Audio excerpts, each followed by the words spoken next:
回景购旅程，大家好，我是玉文。你的工作还顺利吗？如果顺利，恭喜你。但如果你工作有遇到挫折，有一点不顺利的话，今天这一集你一定要往下看。我今天要跟大家分享一个我好朋友的故事。我的好朋友叫做燕婷，她是一个职场新鲜人哦。她在一间上千人的一个跨国企业担任软体工程师，年纪轻轻，年薪破100万，还有一个人人称羡的好工作。但她的职场生活处处碰壁，也充满了挫折。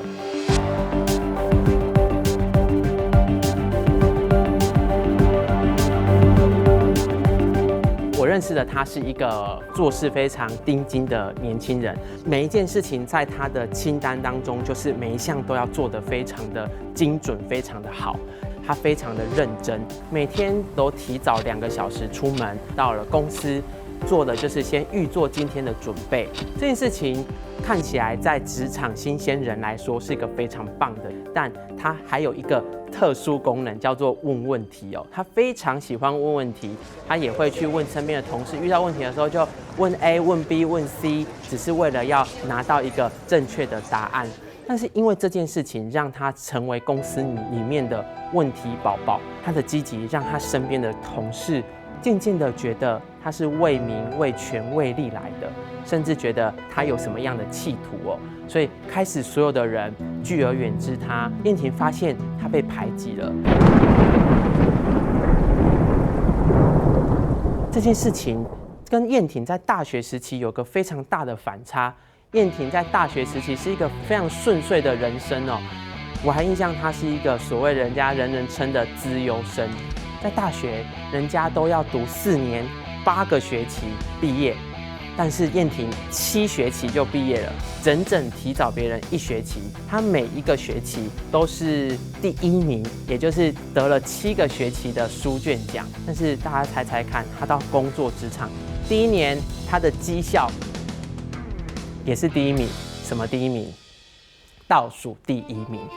那个从顶尖到垫底的那个过程，就如同溜滑梯一样，让燕婷觉得相当的难受，甚至一度觉得睡不着，也吃不下饭。但是也因为这件事情，让燕婷想起了一件事情。她在大学的时候，她加入了一个志工服务的一个社团，很多人都鼓舞她说：“燕婷，你成绩很好啊，而且你又很会带人，很会抠人啊，你一定要去竞选社长这样子。”那所有人都说：“我们支持你哦，加油哦！”然后也因为大家的鼓励，她自己投了自己1票。那公布结果，请问燕婷有没有当选社长？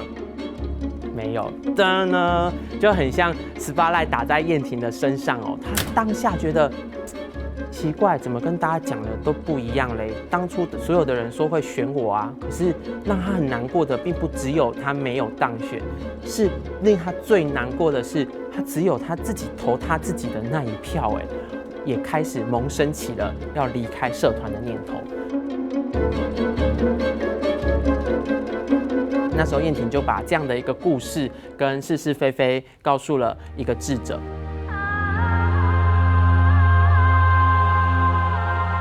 智者就告诉他，缓缓的跟燕婷说，要把是非当教育，更要学习个人事小，天下事大。这3句话，燕婷当下听的时候似懂非懂，但感觉好像很受用，就那时候就把这3句话烙印在自己的心中。那也因为这样，在他职场碰壁的当下，这3句话浮现出来了，看似给了燕婷一道曙光，告诉她一个正确的方向。到底这3句话是怎么样给燕婷启示的？这3句话对燕婷的职场生活有什么样的改变？灰金沟的旅程，我们下一集告诉你。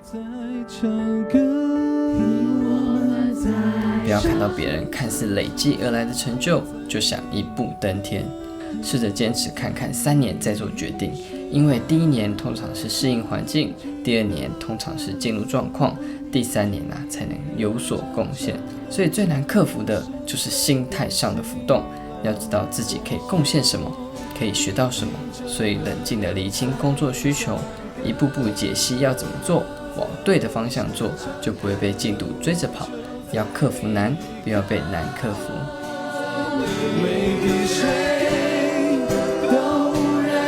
长。